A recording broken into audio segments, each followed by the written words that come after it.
ধূমকেতু ছবির শুটিং অনেক আগেই শেষ হয়, কিন্তু আপনারা জানলে অবাক হবেন, ধূমকেতুর ছবিটির পরিচালক কৌশিক গাঙ্গুলি প্রথম দেব শুভশ্রী নয়, বরং অন্য কাউকে ঠিক করেছিল। তবে নায়ক হিসাবে সুপারস্টার দেব থাকলেও কিন্তু নায়িকা হিসাবে শুভশ্রী নয়। কে সে নায়িকা যাকে এই ধূমকেতু ছবিটিতে কাস্টিং করার কথা ছিল, জানতে ভিডিওটি সম্পূর্ণ দেখুন।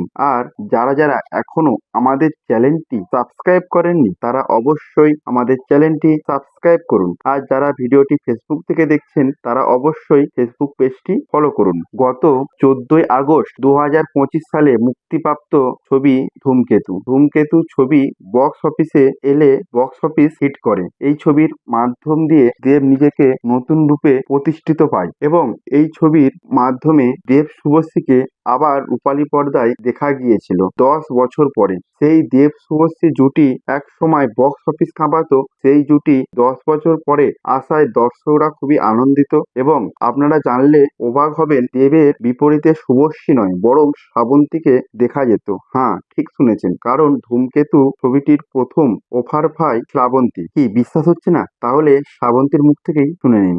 ওরা নেয়নি আমায়, ওরা হঠাৎ করে বলছে যে ওদের নিশ্চয়ই কিছু ছিল চরিত্রটা, মনে হয়েছে যে দেব শুভশ্রী অবভিয়াসলি হিউজ ফ্যান, আর ওদের দুজনকে হেভি, আমি নিজে ওদের ওই জুটির ফ্যান। আচ্ছা, আপনারা কমেন্ট করে বলুন যে ধূমকেতু ছবিটির শ্রাবন্তীর বদলে শুভশ্রীকে দেখে আপনাদের কেমন লেগেছে। আর এও কমেন্ট করবেন, যারা দেব শুভশ্রীকে ভালোবাসেন তারাও কমেন্ট করবেন, এবং যারা দেব শ্রাবন্তীর জুটিও ভালোবাসেন তারাও কমেন্ট করবেন। এবং আপনারা এও কমেন্ট করবেন যে যদি এই ছবিতে দেব ও শ্রাবন্তীকে দেখা যেত, তাহলে আপনাদের কেমন লাগতো, অবশ্যই কমেন্ট করে জানাবেন।